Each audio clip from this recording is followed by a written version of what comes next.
Hello and welcome to The Realm. I'm Dr. D. I bring the strategy. I'm Dr. K. I bring the psychology. We are business psychologists and your guides to the executive realm, where we bring strategy and psychology together. So you can bring your best to your C-suite, your teams, and your customers. So today we're talking about imposter syndrome. Why do people sometimes believe they are not as competent as others perceive them? It is a common feeling among those newly promoted to next level leadership roles. We will explore this feeling of self, how to settle it in yourself, and how to support team members who may experience it themselves. Let's get to work. Dr. K, for most of my adult life, friends and colleagues have been sharing their sense of feeling like an imposter when they get a big promotion or a new job and begin to have fear of being discovered as a fraud. Let's talk about that. It is a very common phenomenon. It was coined a phenomenon at one point, and just so listeners out there understand why we're calling it a phenomenon and not a syndrome, is because it's not diagnosed. It's not something that we can diagnose and give you a code to it. So that's why we're calling it imposter phenomenon instead of syndrome. So it's not a diagnosable mental condition. That's exactly correct. It's not in our DSM. It doesn't have a ICD code. And it's not something that I can flip through one of my diagnostic books and go, oh, here it is. They meet all the criteria. It is definitely more an internal phenomenon that we tend to have. It is not uncommon to feel this way. People at different ages, different races, different sexual identity, unfortunately, the opportunity to feel this. Yeah, I was reading some peer-reviewed studies on the topic. This is certainly an area where you're much more comfortable than I am in talking about this type of emotional underpinning of the way people feel. Some really solid research suggests that 70% of people experienced imposter syndrome at some point in their life, but it is something that pops up from time to time. People begin with that level of self-doubt and how did I get this job? How did I end up in this role? Can I really do it? And feeling like they're going to be called out as an imposter. It's interesting, too, because sometimes people have the tendency during an interview process to maybe embellish just a little bit about their past experience or speak up on their positive behaviors, but setting aside some of the struggles that it took to achieve some of the successes in their career. And that, well, maybe I oversold myself. Maybe I did too good of a job selling my capability. And now I'm in a role that I've never done before. Boy, maybe I can't do it. Mm-hmm, absolutely. Because I work with this a lot with a lot of clients. And like I said, in a lot of different levels of their career, when someone doesn't get the validation that they're doing a good job, or if someone comes in with any form of criticism, even if it is constructive, people tend to internalize that and think, oh my gosh, this isn't the job for me. How did I get this job? Where am I going to go with this? Someone's going to know that I don't have the capability. It's interesting because in my experience, having managed a lot of people, and I've experienced this myself, is in a new role at about the 3 or 4 month mark, at about the 6 month mark, and about the 1 year mark, you start to build confidence in your new role, but something will happen that's so far outside of your control or will kind of hit you from left field that, wow, if I knew more about the job or the company, I might have been able to predict. And that humbling moment creep in, and all of a sudden you start to wonder, oh my goodness, do I need to leave? Am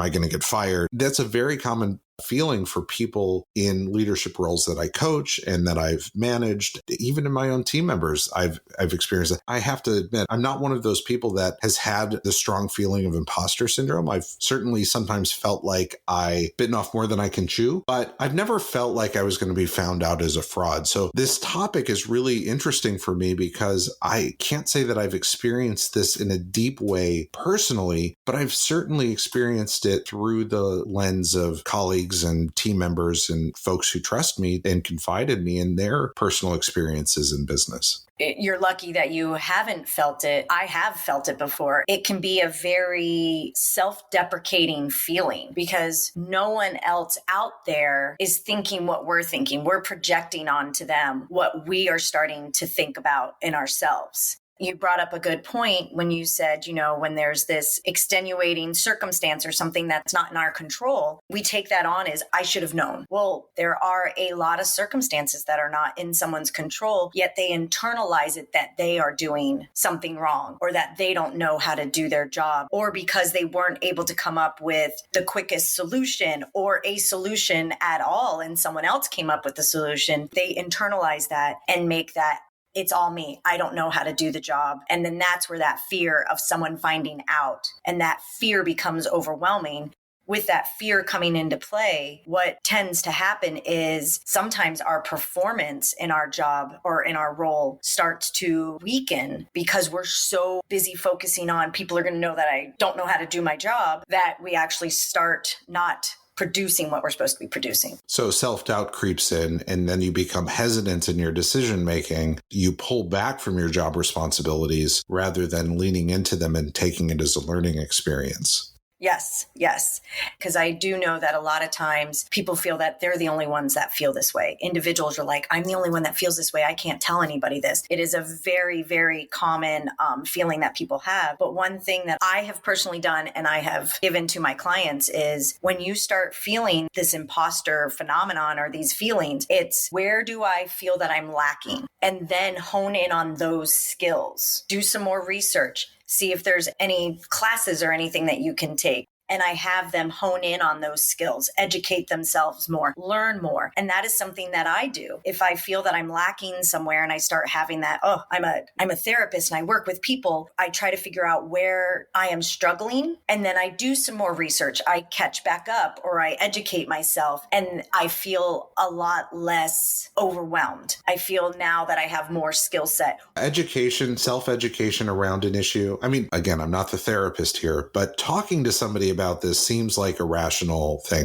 The common sense part of internalizing this is that if you feel like a fraud, if you say it, somebody's definitely going to know. But I don't think that's true. I think if you say, hey, look, I'm feeling a little out of my depth. I'm learning here. I'm trying to get my feet under me. I'm trying to get better understanding of the role or whatever it is to someone that you trust and find somebody that you can rely on to have that conversation with to help you work through why you're feeling that way and brainstorm solutions on how to get over that, where you might focus or where you might just be getting in your own way. I've had employees on my teams who, with, I think, great courage, have come to me and said, look, you gave me this new responsibility. You're trusting me to do the job in the right way. And I have never done this before. I don't have the skills. My answer is almost always, I didn't hire you because you knew how to do it. I hired you for this because you know how to figure things out. It's the way that you approach problem solving and the way you approach learning and your curious nature and your positive attitude that makes me believe, regardless whether it's this role or the next role or the one beyond that, you will always be successful because you can take the things that make you a good person and a good learner and an optimistic team builder and all of those things that support you in your professional journey that make you unique and special. You can apply those things and you'll figure it out.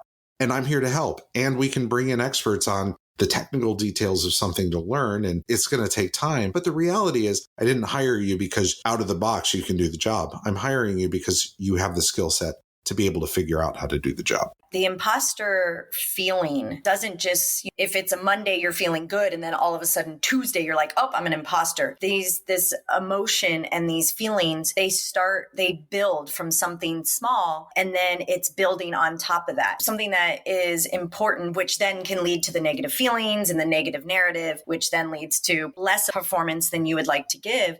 And then people go into a perfectionist tendency. I've got to do it perfect. It is something that builds over time. It's like going up a hill. So it's important for people, if they're struggling with something, to speak to someone as quickly, as long as you have someone that you feel safe to talk to. But it's important to start dealing with those worries or those concerns as quickly as possible so that they don't grow into something bigger. So it's like a snowball effect. It starts off small and then it turns into this big, huge avalanche if you don't take care of it sooner. So it's important for people to know these imposter feelings. They don't just happen in one day. They start to build, and you want to take inventory of what's going on and start working on them before they build into this imposter feeling, because the imposter feeling, unfortunately, doesn't start in one day and doesn't end in one day. With that, there are actual tools out there, peer-reviewed research assessment can help you understand if you have a tendency towards towards these feelings. There are some personality traits also that have been shown in research to have a high correlation with feeling this way. So there's a personality assessment called the Big Five personality test. There's a component that assesses someone's positive or negative self-view. This might not be surprising, but if someone has a tendency towards a negative self-perception, they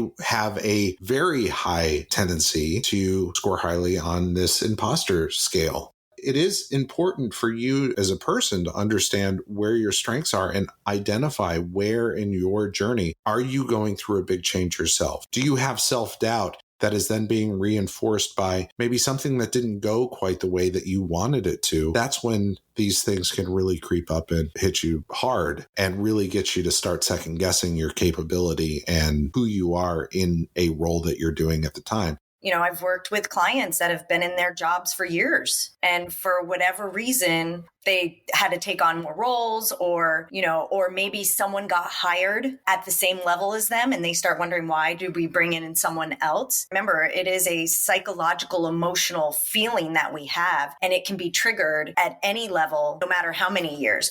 I have had moments, I've been a therapist for, 4 or 5 years now, and there have been times where I'm just like, oh gosh, you're responsible for human lives. Exactly. I'm responsible for emotions and mental health. That's what I had talked about earlier. I try to figure out where I'm feeling stuck. A lot of times it's a stuck feeling, and I will educate myself and I read up on it and I do some more, I do more research, and I'll speak to other therapists about it and get more ideas. And then I feel safe about it. If you get stuck or you're hitting a roadblock for whatever reason, this roadblock is out there, whether it's your own roadblock in your head or it's an actual roadblock that someone else has put in front of you, you hit it head on. And then it's like, where do I go? Where do I go? There's another, task that I do, or tool that I will have people write down their accolades, their accomplishments that led them to the position that they are in. And with that, when I have them do that, sometimes people are like, I forgot about this. I forgot that I went from this level to this level. I forgot that I started this whole entire project or whatever it is that led me to get this job role that I have. When we have this imposter feeling, we tend to just hyper focus on the negative. They're going to find me out. They're going to know I'm a fraud. And that's all that we can focus on, forgetting that you got the job. You did things. People have done things to get where they are at. So when they look back, it tends to lessen that feeling of being an imposter. And I will have clients write it down, put it somewhere where they can look at it whenever that feeling starts to creep up, and said that that's been really helpful. And I have them change it as things are added into their careers. I'm sure even the CEOs of organizations, that sense of with more responsibility, with the responsibility for financial success and the people that report to you in your organization, the bigger that responsibility is, the bigger the opportunity of failure is, the higher risk in your career, the more likely you are to feel that way. And as a leader, whether you feel imposter syndrome or not, when somebody gets a big job role, a big change, takes on some new responsibility, whether they express that they are having a feeling of imposter syndrome, surround them with positive, supportive, encouraging. Those positive accolades and those positive reassurances can go a really long way, even farther than what you might actually expect it to. With that, so Dr. K, what can someone take away from this discussion? It's remembering that 70% of people experience imposter feelings, especially after a big promotion or a new job. And remember that one of the most important things is remembering you are not alone. Many people feel this. Also, it is better to open up to others about this feeling that you have, whether it is talking to a family member or a really good friend or a colleague. Also, if necessary, if this imposter feeling is that overwhelming, talk to a therapist. That's what we are here for. That way you don't have to put it out there in the open in your organization. Write down your accomplishments and your accolades to remind yourself of how and what you did to get where you are. And one of the biggest parts of that is celebrate those successes. Look at what you have done. Feel encouraged by it, as well as allow others to celebrate with you. Work on letting go of that perfectionism. Give yourself the space to learn and grow in your new responsibilities. Instead of focusing on on doing it perfect. Focus more on the progress and less on your perceived potential failings that may happen. Remember, the role you got is not necessarily because you did the role before, but because you have the skills to adapt and learn your new responsibilities. Also, sometimes humbling moments happen at work, and the sense of being an imposter may come back. Be prepared with your social support network to work through any reoccurring feelings. And for leaders, even if you don't ever feel imposter syndrome, remember many of your team members and colleagues may feel that way. Be encouraging and supportive of people new to a role. So, Dr. D, with all of that, what is on tap for next week? Well, next week we'll be talking about psychological capital. These are the resources that people use inside themselves at work that are fundamental to job success, like resilience, optimism, hope, and personal effectiveness. This is an element of business psychology that can really help provide a framework for people to channel their strengths into sustained, successful performance. So it's going to be a fun topic, and it fits pretty nicely with the one we just talked about. And yes, to all of you joining us on this journey to the realm, thanks so much. I'm Dr. D. And I'm Dr. K, and we are looking forward to your next visit to the executive realm.